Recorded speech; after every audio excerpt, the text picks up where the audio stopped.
Siarad gy program ffychyd sy sia diag and program mwyrig sy'n darnus re. Welcome to program 36, the last program in the second series.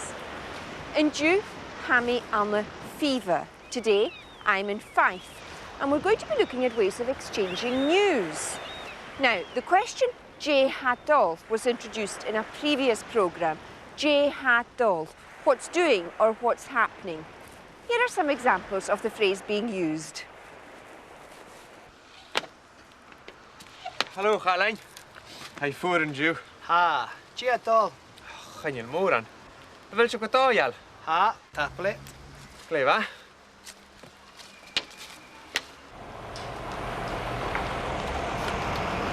Hallo, Figgy. Mating va. Giadol. Chanel cael. Hai rwyd bec fwr yn diw na chael. Ha, hai voor, fiasco, ja. Isabel. Hallo, Faddi. J Hadol. Chanel cael a sŵr. Fel o'r son ti'n i cheili yn och? Ca, bysyn glefa. Cyn i heich mi yn ôl. Ma och gwyrn? Chi mi ag och gwyd yn yma ha. Jerry yn raster. Jerry. J Hadol. What's happening? Or what's doing? J Hadol. Lower Largo was the birthplace of Alexander Selkirk, the sailor whose adventures were the inspiration for Robinson Crusoe. J Hadol, what's happening or what's doing. J Hadol. And the reply in that last scene was Chanel cael a sŵr. There's nothing new. Chanel cael a sŵr. Eist fy riest. Hallo, Faddi. J Hadol. Chanel cael a sŵr. Fel o'r son ti'n i cheili yn och? Ca, bysyn glefa. Cyn i heich mi yn ôl. Ma och gwyrn? Chi mi ag och gwyd yn yma ha. Jerry yn raster. Jerry. Hallo, Gàidhlig. Hai voor en Jew. Ha, Giadol. Gaan je moran? Wil je ook het al? Ha, taplet. Hallo, Figgy. Mating va. Giadol. Hai rwyd bec fwr yn diw na chael. Ha, hai voor, fiasco, ja. Ely is one of the most popular resorts in the East Neuk. Neuk is the Scots for corner, and it's the term used to describe the wedge of land from Largo Bay to St Andrews. To ask what someone's news is, you say, J do neoch. What's your news? J do neoch. Eist fy draste son, J do neoch. Hallo, Eli. J do neach. Chanel cael a sŵr. Ar ôl prang yn diw? Ba, chan mi fos sgi yn is. A chala ie ac yn ymarach. A fel? J hawat ddo i anna? Chan mi dolach blwch golf. Mating va. Mating va. Jet yn each. Chanel cael a sŵr. Hai fwr yn diw na chael. O ha. Ond ys cymryd ha si ffein. Wel si ffein ach gen a sier. Ha, ha mi môr yn y siar tach beleid.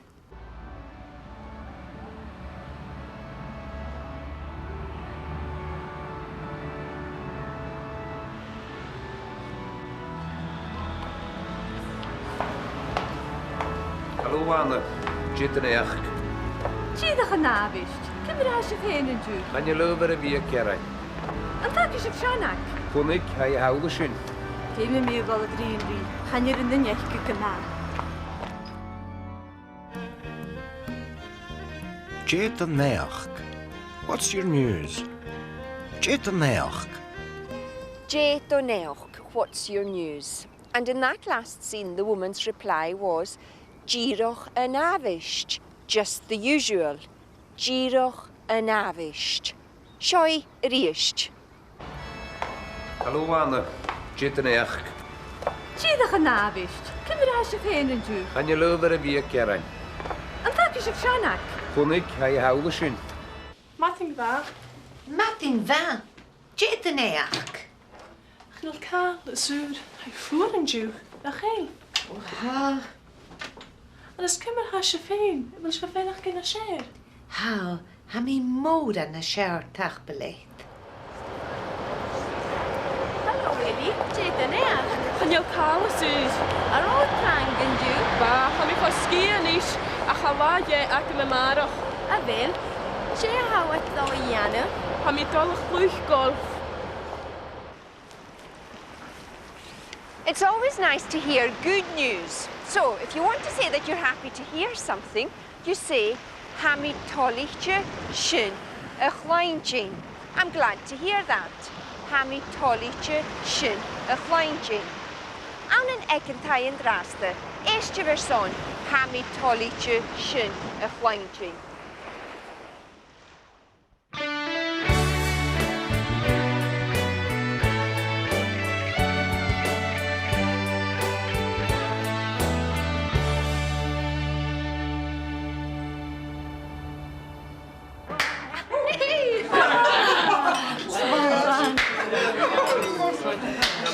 O, tafelet y grau. A mae hi'n agos Julie y dol gan Sbaen i'r son siachgan. Ti ac iar i ddili? Natuurlijk, Eli, de bol van Spanje is stuiren kolarisch in school. O, Eli, foch. Wel, Ian, Jeta neach. En dat gaan ik dingen in het huis. Had ik gaan ik. En gaan ik serveren mag in Jew aan Servanti. Oh, heb ik talletjes in een kleintje. Hamitalichtje shinne chluintjen. I'm glad to hear that. Hamitalichtje shinne chluintjen. The word toliche means glad or happy. Hami toliche shin a chwainjin. I'm glad to hear that. Eiste veriist. Wel, Ian, Jeta neach. En dat gaan ik dingen in het huis. Had ik gaan ik. En gaan ik serveren mag in Jew aan Servanti. Oh, heb ik talletjes in een kleintje.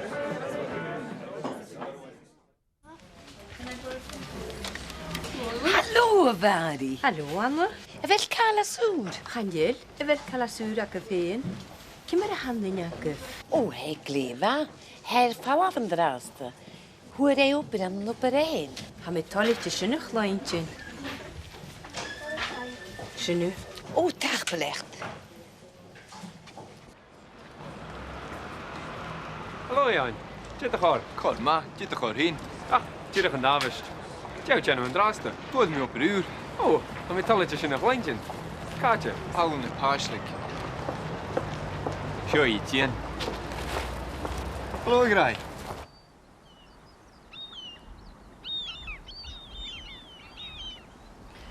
Sio balle pitten wim. Hi Arling, nachel. In that last scene, one of the men said he'd got a new job. Huur me oper uur. I got a new job. Huur me oper uur. Listen out for it. And ha me toliche shin a chwainjin in these last two scenes again. Hallo Jan, zit er gewoon? Goed ma, zit er gewoon heen. Ah, zit er vanavond. Jouw channel en draasten, doe me op een uur. Oh, dan met talletjes in een glintje. Kaartje. Hou een paaselijk. Hallo, Vari. Hallo, Anna. Fel cael a sŵr. Chanjel, fel cael a sŵr ac y ffein. Cymra handen agos. O, he glefa. Her fawaf yn draste. Hwyr ei oper am oper ein. Ha me tolit y sy'n eich lointyn.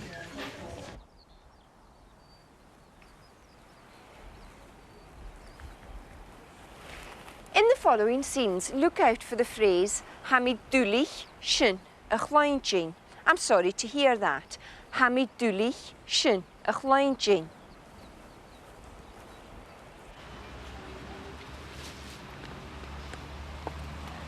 Martin va? Martin va? Hallo Paul. Chanel Daniel farach gyn gyma yn diw. O, ha mi dwlig sy'n eich leintyn. Ha mi yn dochus gymien i sier am arwch. Och bi. Mae'r sy'n leif. Mae'r sy'n leif.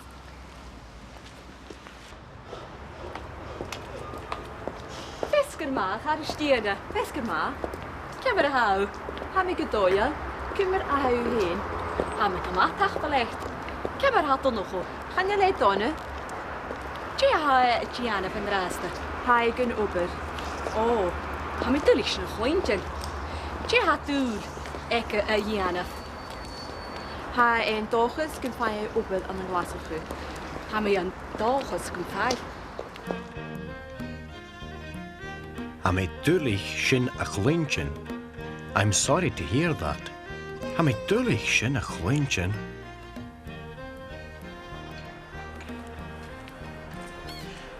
Hi, gun oper. He's out of work or unemployed. Hi, gun oper. Agus, eist fi riist son, ha mi dulich sin a chluintin. Ti ha Gianna fan rasta. Ha i gyn ober. O, ham i dylich sy'n chwyntin. Ti ha dŵr ec y Gianna. Ha ein dochus gyn ffai ober am yn glas o chw. Ham i yn dochus gyn ffai. Martin va? Martin va? Hallo, Paul. Chanel Daniel farach gyn gyma yn jw. O, ham i dulig sy'n chwyntin. Ham i yn dochus gymien y sier am arwch. Och, bi. Mar sy'n leif. Mar sy'n leif. For the fishermen of Anstruther, or Einster as it's known locally, the Chalmers Lighthouse is by far the most important landmark in the East Neuk of Fife. The lighthouse, Taisolish in Gaelic, has immortalised local dignitary Thomas Chalmers, to whom this well-kent beacon is dedicated. It has a 1,000-watt bulb which can transmit its message of warning or reassurance across an enormous range. So, we have Taisolish Chalmers to thank for many a fish supper.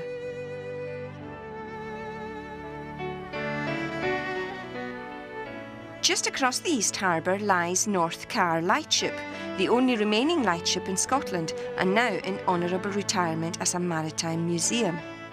It's a fascinating record of times gone by, when the lightship crews had to stand for 4-hour shifts on an open deck in the worst North Sea winters in order to safeguard the shipping in the busy Forth estuary.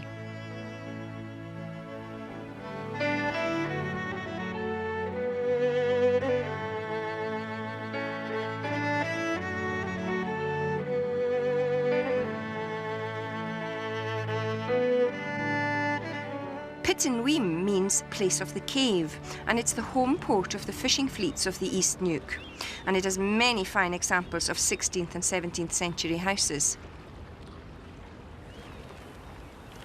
To recap then, if you want to ask what's happening, you say J Hadol.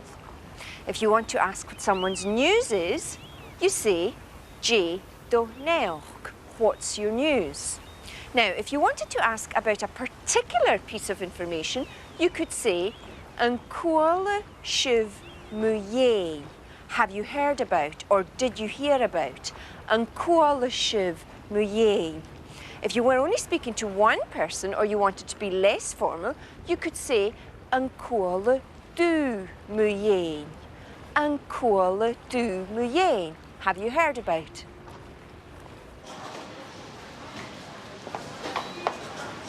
Hallo, Christiane. Martin va? Che dalen ju. En kola shiv me yen Anna. Anna nicht genish. She, ha khwala. Hai am van hospital. Oh, wo, che karare. Hanel Isake. A haneli gemaicher. Ha me tulik shine kleintchen. Cheery en draasta hine. Een koele te mij een ma die ik schiene. Gee. Raak in school. O chwle misschien. Hij gaat ook nog heel. Ha, Jay hij te lejane venish. Gaan jullie zakken? A schiene een dag is kan van je stach gaan cholleste. Ga we zien voerste. Chwle sy'n mae un iawn. Chwle? Jay? Hai dol ffosi. Wel? Gwaith al y ffoto. Mwr ac chainbol. Yn ym iawn lach Sy'n nyrse hinge. A ffalt dŵr. O, a fi sag am coi yn ish. A mi tal ydych yn y chleintyn. An Cuala Shiv Muye, did you hear about or have you heard about? An cóla sif ma dhéin. And the less formal, an cóla tú. Notice that after cóla, you use tú. An cóla tú ma dhéin. Did you hear about, or have you heard about? An cóla tú ma dhéin.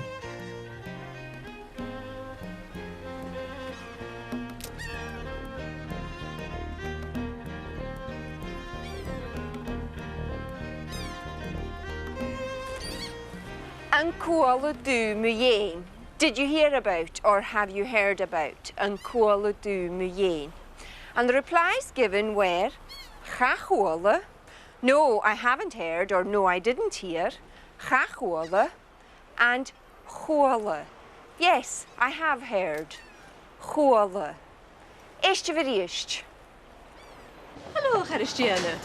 Martin war, she talan ju. In kola shif me yen Anna. Anna nicht geneus. She, ha chwala. Hai ant in hospital. Oh, wo, che carare. Hanjel Isake. A hanjeli gemaicher. Ha me tulik shine chlointjen. Cheery en draaste hine. Een koele te mij een ma die ik schiene. Gee. Gak in school. Chwala misschien. Hij gaat ook nog heel. Ha, Jay hij te jane venish. Gaan jullie zakken? A schiene een dag is kan van je stach gaan cholleste. Ga we zien voerste. Chwala sif me yen yan. Chwala. Jay. Hij tal fase. Wel? Gwaith alle fase. Moer a chaimbal. Ni me jou lachar. She nurse hinge. Ha falt duara. Oh. A fi zacam coi an ish. In these next situations, look out for the phrase an cóla dú go bhfuil. Did you hear that? An cóla dú go bhfuil. In kola shif gevel te yurik dolly shamus. Ha chwala, kautje. A rot glas hu. Jay should tell you home. Hai moor, a keer roman en kati lawn. Keith, a vil kwal machke. Hanjel, a gaat u lekker in jaren bestuurig. Oh, met alles in nog eentje. Een goal toeke wel kaar uur, koning. Ga chwala. Chevolvo hound. Gleva. Jane da heet. Jerak.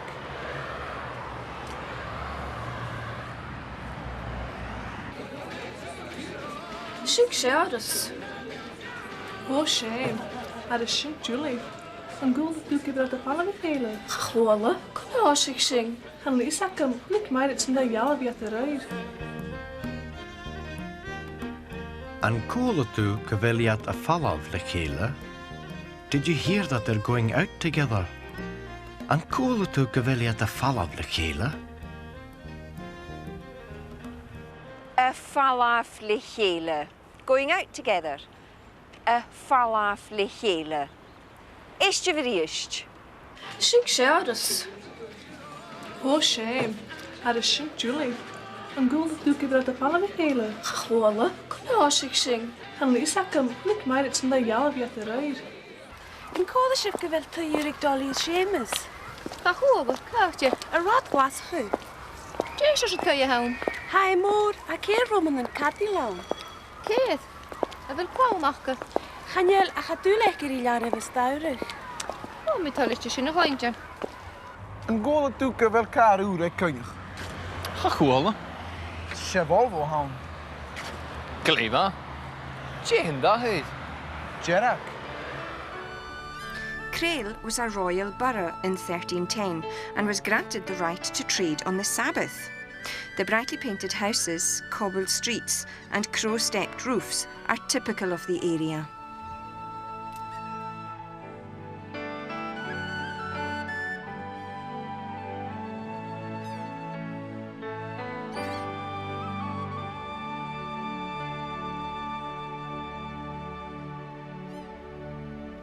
Aunen ekentai in draste.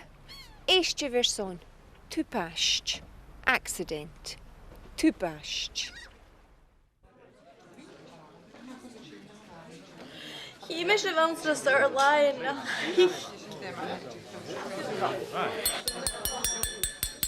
Nis a chaarsten. Ha ein, agus Marianne, agus a chlawn a fall af y stjornaweg. Ian has in Ullendages kun ghaarsten op de oordut. Nisje wel joch ke hulle tinje. Ha. Go Ian agus Marianne agus an Jolach. Slaad. Ian agus Marianne agus in Jolach.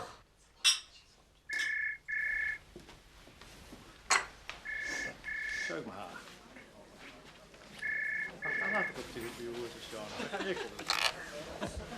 Hallo?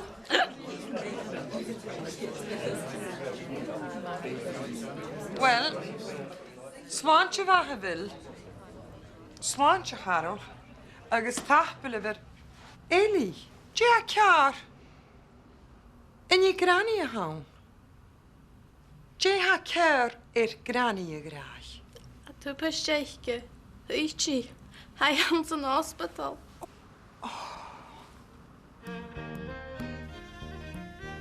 Wat tupest echtke?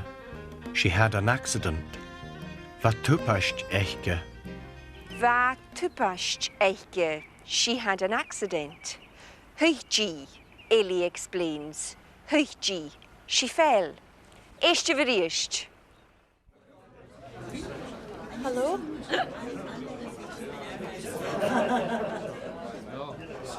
Wel, swaantje wat je wil. Swaantje Harold. Agus tachpel over Ellie. Ja, klaar. En je granny gaan. Je ha keer granny graag.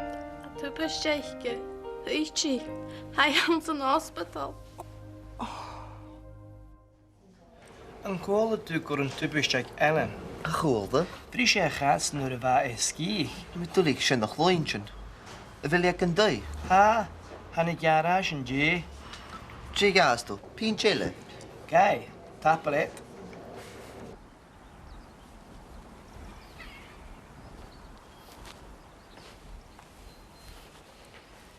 In that last scene, the men were talking about someone who broke his leg.